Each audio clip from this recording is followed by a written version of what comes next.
Do not buy a cabin in the woods. It takes a special type of person to own a cabin in the woods. Let's find out if that's you. I'm Conrad Walton with Realty One Group Mountain Desert, and I sell cabins in the woods.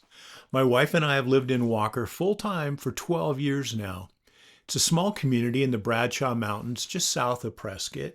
And I'm going to talk specifically about Walker, but all these facts, they can apply to any other mountain area. I love living here, but it's not what I expected when we bought here. The reality is never what the fantasy promises. Here are 12 things that you need to know before you even consider buying a cabin in the woods. Number one, Walker is a valley with a top and a bottom. The top has amazing views, more snow, longer dirt roads, less neighbors, more privacy. The bottom has limited views, less snow, easier access, more neighbors, less privacy. Not good or bad, they're just different. You need to know and then you decide. Number two, snow. It snows here. The bottom of the valley is at about 6,200 foot elevation. The top of the mountains are about 7,200 feet elevation. The higher up you go, the more snow you get.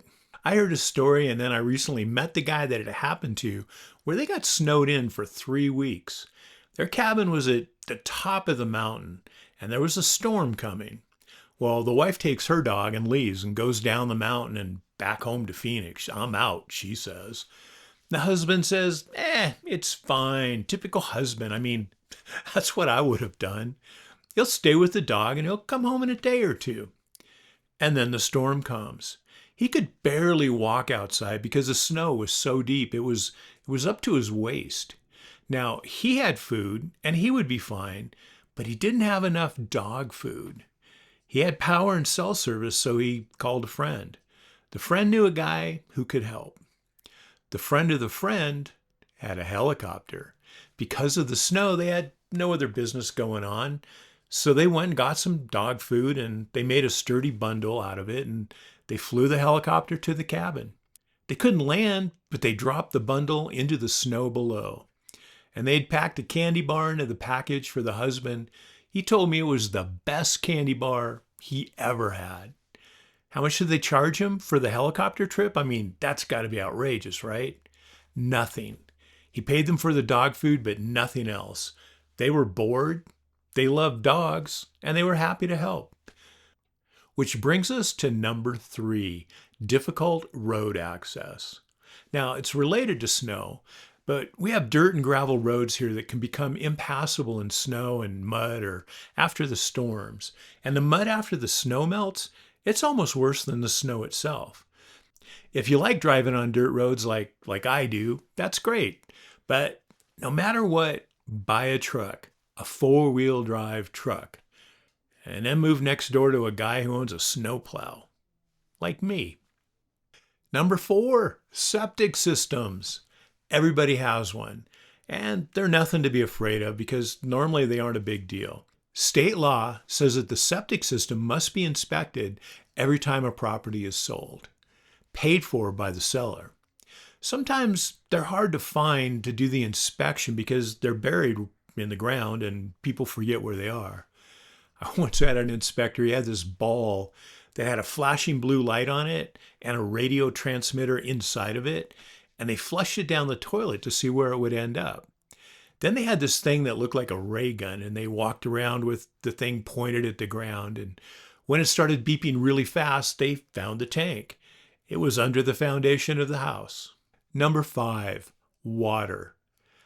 Water does not come from the city. You'll either have a well or hauled water. And I used to be really afraid of hauled water, but now we have a Wi-Fi connected monitor on our storage tank. And when the water level drops to a certain level, it notifies our water company and they drive a big old truck out here and fill up our tank with 2,000 gallons. The wells work great and they're pretty reliable. They can be expensive to drill, but they'll last forever. I mean, unless they don't, then you'll need to know a good well company. And I can give you their contact info. Number 6, internet access. When we moved here, we had a dial-up connection. There was no cable, no fiber optic. And then came Walker Wi-Fi, and they use a local microwave network. Starlink has become an easy solution in recent years. Walker Wi-Fi is cheaper, but Starlink is faster. I'm a huge fan of Starlink, but Walker Wi-Fi is still going strong. Number 7, cell service. There is limited or no cell service out here.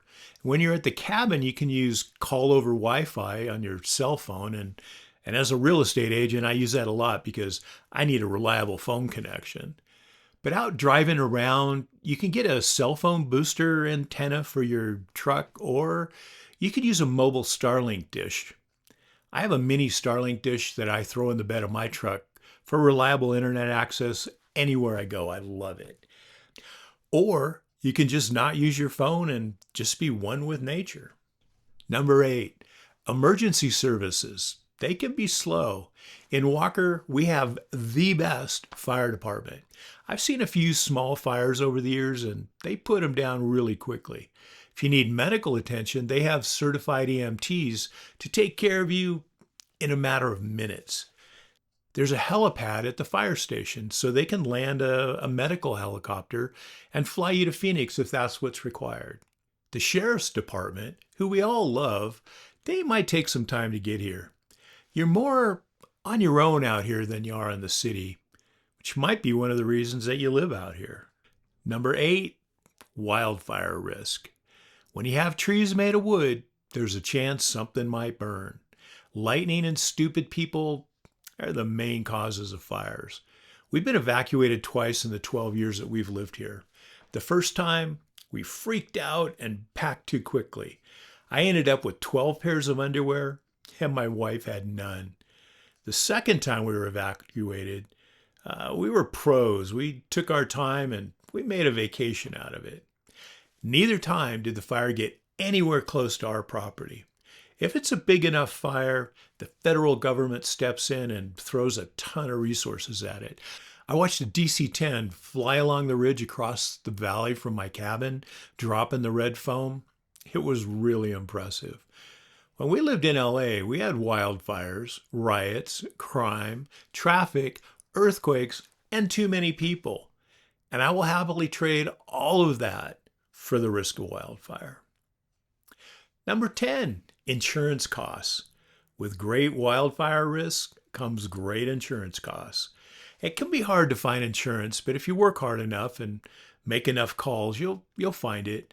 I recently found a really good source, and I can give you their contact info if you need it. I personally think it's a small price to pay for living in the forest. Number 11, and you probably didn't think of this one, disputes over land.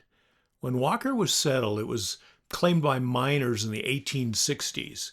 Over the next 50 years, a lot of the properties were defined by things like, from that big rock over there to that bent tree. Today, there are still property line disputes between neighbors or missing easements. It's always a good idea to get a survey done just to be sure, and ask the title company to identify any easements on the property you're buying. I once sold a house, and we had to get new easements declared across 4 parcels that the access road went through so that we could have legal access to our property. People had been driving on that road since the 1960s, and nobody ever made it legal. Number 12, it's a small community. Being in a small community it's usually great. The good thing is that everybody knows everybody. The bad thing is everybody knows everybody.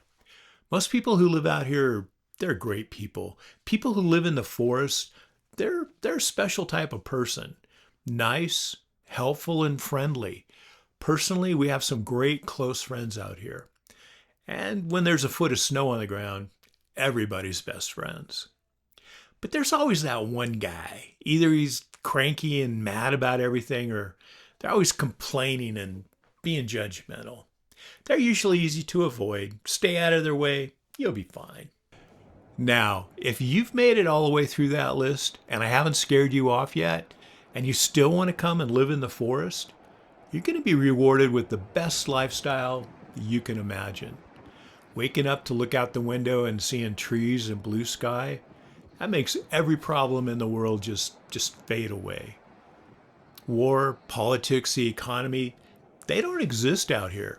Sitting on my deck in the cool afternoon, relaxing, talking, thinking, just being in the moment, there's nothing better. If you want to buy a cabin in the woods, I'm Conrad Walton at PrescottRealEstate.com. Call me, text me, email me. My contact info, it's right there.